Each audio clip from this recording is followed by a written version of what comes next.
بسم الله الرحمن الرحيم الحمد لله رب العالمين ثم الصلاة والسلام على رسول الله وعلى آله وصحبه وسلم أجمعين قيبتنا وقيبت اللباد أن كل فقريني وكفلا قينيني كنا سوفاقيني حقيقة كمبانيغا توغدا ee lagu magacaabo one coin one life waxaan hore soo sheegnay inuu kambanigan cidii asaastay baan soo sheegnay iyo magacyada kala duwan uu leeyahay iyo waxa uu qabto waxyaalaha xaqiiqda ah uu ka shaqeeyo waxa ay tahay iyo inuu san lahayn wax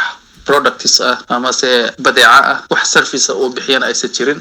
wax ganacsi ah oo ku jiran aysan jirin taas waa soo sheegnay qodobadii hore ku soo marnay insha Allah taala oo ay taariikhdu tahay 15 bishii August 2019 waxaan falaqayn doonaa insha Allah qaybo kala duwan ee aan ku faa'iidi doonaa xaqiiqda kambanigan tuugada ah ee burcada ah ee Soomaali far badan cayrteeyay ilaa iyo haddana daba sacda Soomaalida ee doonaya inuusan waxba uga tagin waxaan ka hadli doonaa laba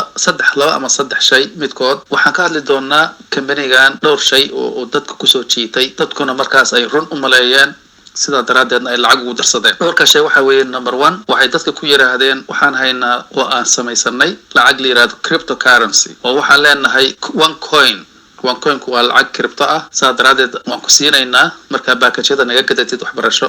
waan ku siinaynaa koon qaali ah weeye ama waa lacag qaali ah hadda mustaqbalkana markaan suuqa nimaano wax badan bay ku goy doontaa saasad millionaire ku noqon doontaa taa waa mid waxay kula dadka ku soo jiitaan inay yiraahdaan waxaan leenahay suuq lagu magacaabo deal shaker waa arki doona isagana wuxuu yahay waxay leeyihiin suuqaas ayaad koonka aan ku siinay ama lacagta cryptada aan ku siinay ayaad uga adeegan karaysaa adoo ku gadan doona wax alla waxa doontid adoo ku gadan kara guri adoo ku gadan kara gawaari adoo ku gadan kara beero adoo ku gadan kara telefoon wax alla waxa rabtid waa sida ay sheegeen deal shaker muxuu yahay wax lagu gadan kara xaqiiqba waan arki doona waxay kula dadka ku soo jiiteen inay yiraahdeen coinka aan haysano cryptada aan samaysanay one coinka lagu magacaabo suuqyada waaweyn adduunka ee lacagaha cryptooyinka lagu kala sarifo ayaan keeni doonaa imaan doonaa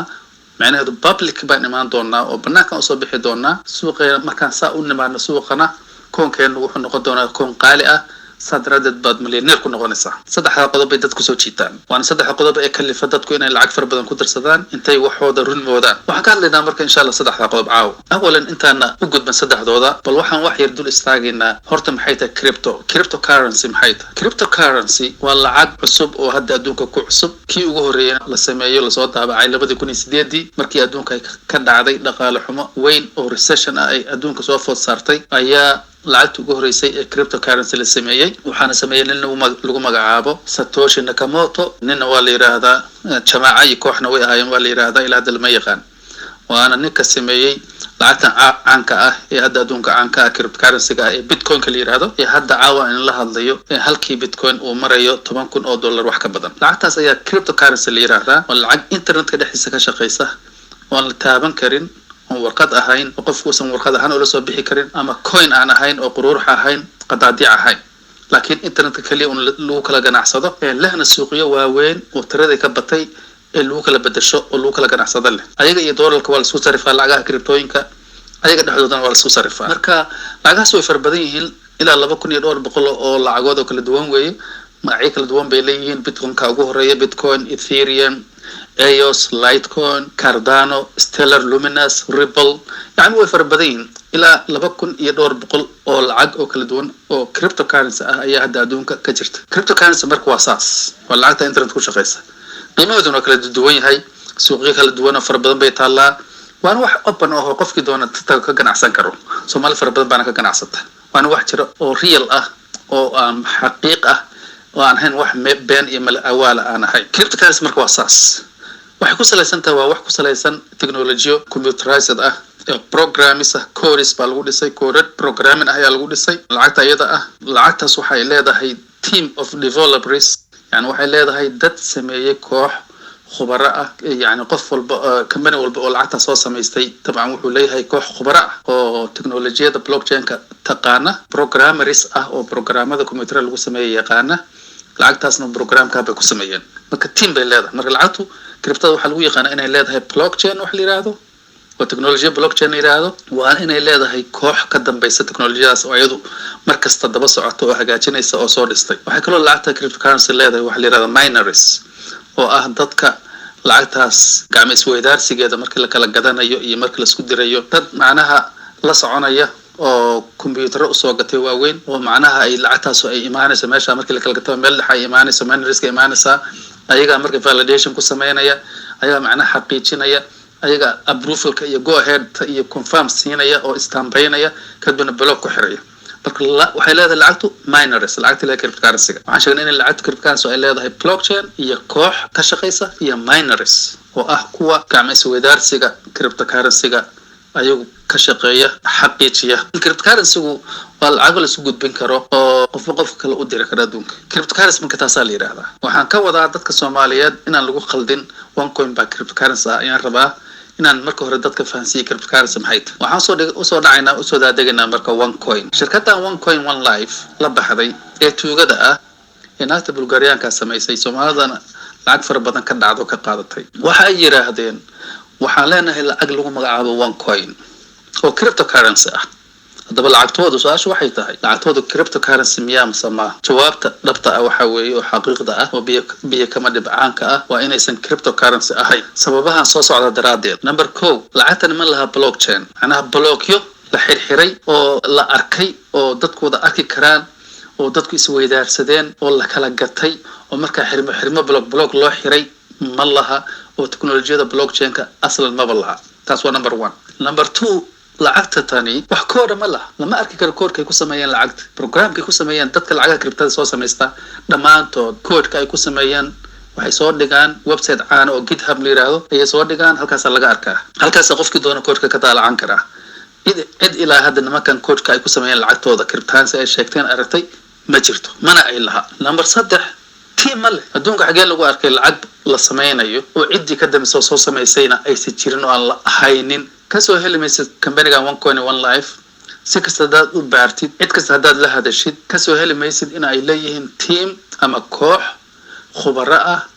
oo IT-da bartay computerada bartay programmerka bartay oo OneCoin ka dambeeya oo soo sameeyay ayaguna ma sheegin meel ku qoran tahayna ma le meel ka arkiisana ma le marka taas waxay ku tusinaysaa inay ahayn lacagtooda cryptocurrency inay ka mid ahay team ma laha niri code ma laha niri blockchain ma laha waxay islahayn oo kale miners ma le cid maangaraysa lacagtooda ama qodota sida lacagaha adduunka cryptocurrency oo dhan loo qoto oo dadku markii ay dadaalaan oo block ay xiraan miners loogu abaalmariyo lacag crypto ah ma ay laha soona helimaysa waxa inta kaaga sii daran lacagtoodu suuq weynayaasha adduunka ee tirada badan ee kumaankum bay gaarayaan suuqyada lagu kala sarfo lacagta cryptocurrency-ga hal suuq oo kamid ah ma taalo lacagtooda ilaahay baan ku dhaashay Soomaaliyeed dadka ay dhageysanayo ama ay daawanayo si fiican inta u yar inta isdajisaan bal fakira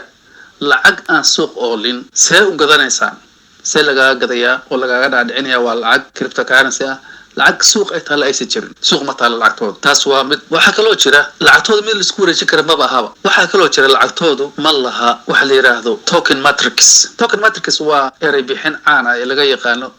crypto dhexda laga yaqaan dad cryptooyinka ku shaqeysta dhexdooda yaqaanaan waxaana laga wadaa marka company uu ama shirkad ay soo samaysato lacag cryptocurrency ah lacagta way kala saartaa wayna qeexdaa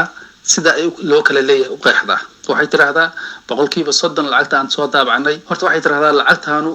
waxay sheegtaa maximum supply wax la yiraahdo lacagta inta ugu badan la daabici karo bay sheegayaan oo computer lagu daabici karo sida bitcoin 21 milyan ayaa maximumkiisu yahay weligiisna ma dhaafi karo halkaas joogaa 22 milyan ka badan lama daabici karo saas lagu sadgareeyay programka lacagtoodu ma laha token matrix 120 bilyan oo coin baan leenahay bay afka sheegteen ha yeeshee cid xaqiijisay ma jirto sida loo kala leeyahayna ma saacadeenin dadka intay ka gadeen inta xabo ay dadka ka gadeen lacagtaas oo inay sheegaan token matrix ayaa waxa kamid ah inuu kamerigu sheego qaybta uu kamerigu la haray mesela waa inuu yiraahdo 30% kameriga askar leh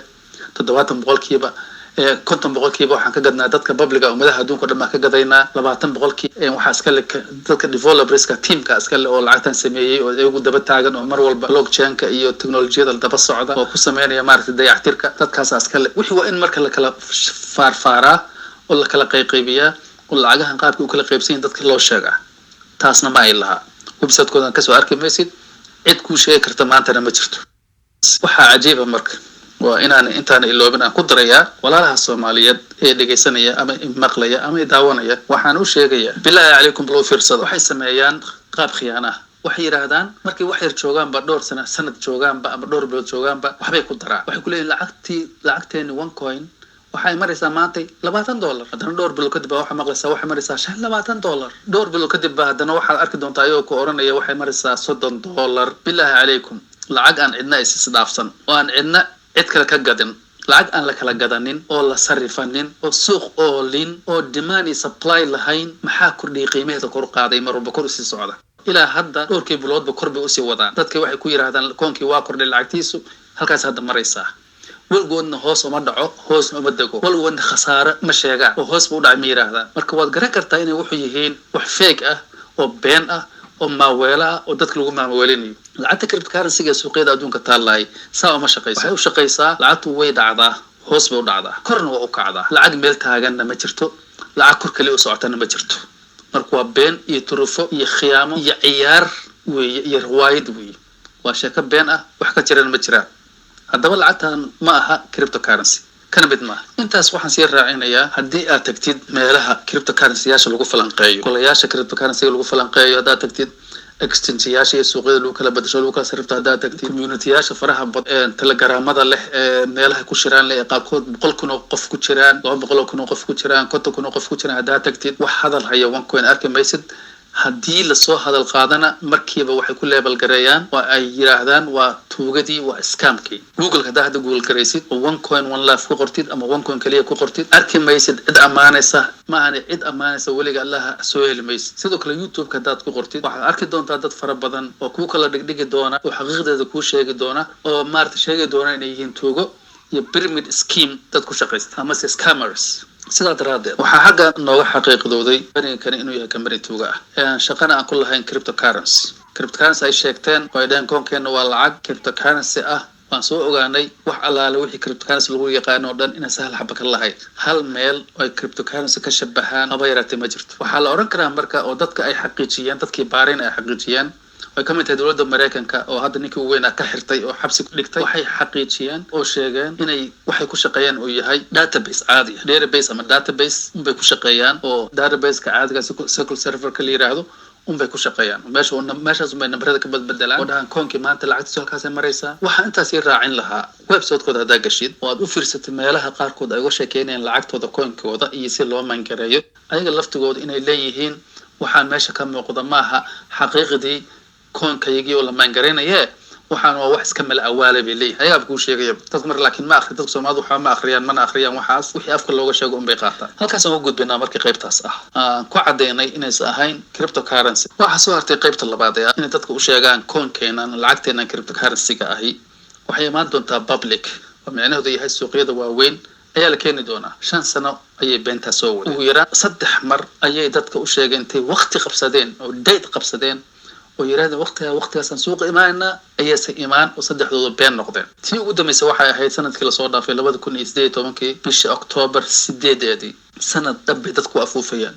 bishii October soo socota 8 2018 suuqa imaanna public ba imaanna qofkan lacagtan cryptoda qoftan OneCoin-ka qofkan hadda sii gadanin wax badan qaadanin hadda sii xabsanin faqri buu ahaanaya qofkii xabsado wax badan hadda sii gatase wuu dhargi doona October 8 2018 saas dadku akhrin jireen sanad dhan bay dadku akhrinayaan maxaa dhacay ilaahay subxaanahu wa ta'aala wuxuu qadaray markii la soo gaaray xilligii 2018 sanadkii la soo dhaafay October 8 markay maraysay inaysan wax isbedel dhicin wixiina ay noqdeen been iyo huuha dadka lacagta loo guranayay kamarkan 5 sano jira